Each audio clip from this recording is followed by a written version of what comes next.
So right after Steve White showed me the door at New World, I knew that I was on my own and I had to find something to do. So I had been reading in the trades that CBS Theatricals had just crashed David Lee Roth's movie Crazy from the Heat.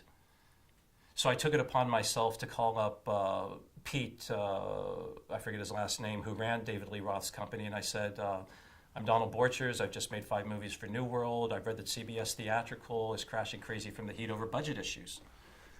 I'm Captain Budget. I figure things out. I figured out Philadelphia Experiment. I did the first budget on Rainbow Warrior for Ron Howard. I mean, I'm good at this.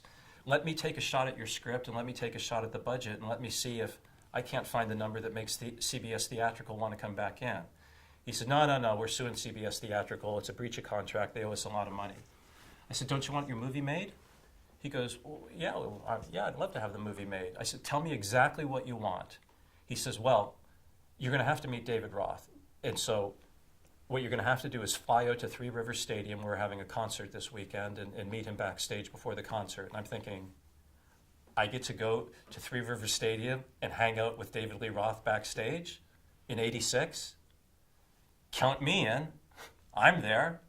So I'm on a plane, I'm out there, and I'm taking notes on everything, and I'm seeing it's true. There's no green M&Ms. I mean, it's true. It's all true. Hot and cold running women, crazy stuff going on. So I'm writing down everything he wants. He says, this is what I need. I need, number 1, $8 million. Number 2, total creative control. Number 3, I direct. Number 4, final cut. What else? That pretty much does it. I said, so you're telling me I go and I find $8 million, you make your movie, you cut it the way you want it, you direct it the way you want it, it goes out the way you want it, and obviously there'll be a soundtrack with it. What about the soundtrack? He goes, I control the soundtrack, right? But the distributor can distribute it for you, right? Right. This is a no-brainer. Make one phone call to Marjorie Lewis at the Geffen company. David Geffen knows how to make money. Who can't make money on a David Lee Roth album in '86?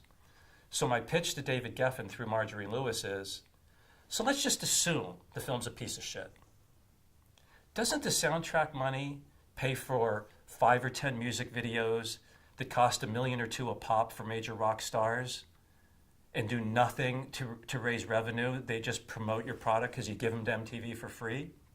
I say, so suppose the movie's a piece of crap. There's going to be a distributor that's going to take it because it's a David Lee Roth movie. So you're not going to have to put up any P&A. And you're going to make more than your $8 million back on the soundtrack and the film. And the film pays for the soundtrack. If you just put them in the studio for a soundtrack, it's going to be $2 million. What? Marjorie says, you make a good argument. David's in. Make the offer. I fly back. 24 hours. I say, David, good news. I've got David Geffen. He's going to give you $8 million. You're directing. You have total control. Everything. And right before, just to validate, I took one stop in between, and I sent the script to Barry Blaustein, who's a close friend of Richard Wenk. Richard, Barry, and Judy Simon, before we did Vamp, they wrote a treatment for me called It Came, ... All Night. It was their take on a comedy horror, which was raucous. We tried to set it up at ITC Entertainment. We came this close, and I subbed it out for Vamp. When I got the idea for Vamp, I thought it was a stronger marketing play. So Barry reads the script, and he says, shoot it. This is a good script. It's funny. It captures David. He knows who he is, and he got it on the page. Shoot it. I'm validated. Let's go. So David Lee Roth's response to all of this, after I give him exactly what he asked for, is, well, I apparently didn't ask for enough. If David Geffen says yes that fast, I'm making a bad deal for myself.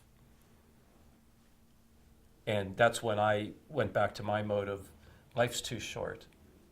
I said, I can easily see myself chasing this deal for the next 2 or 3 years of my life, and every time I turn up exactly what David Lee Roth says, he's going to come back. I got it on one. He knows I got it on one. He's being difficult. Who needs to be in business with difficult people? So that one got away from me.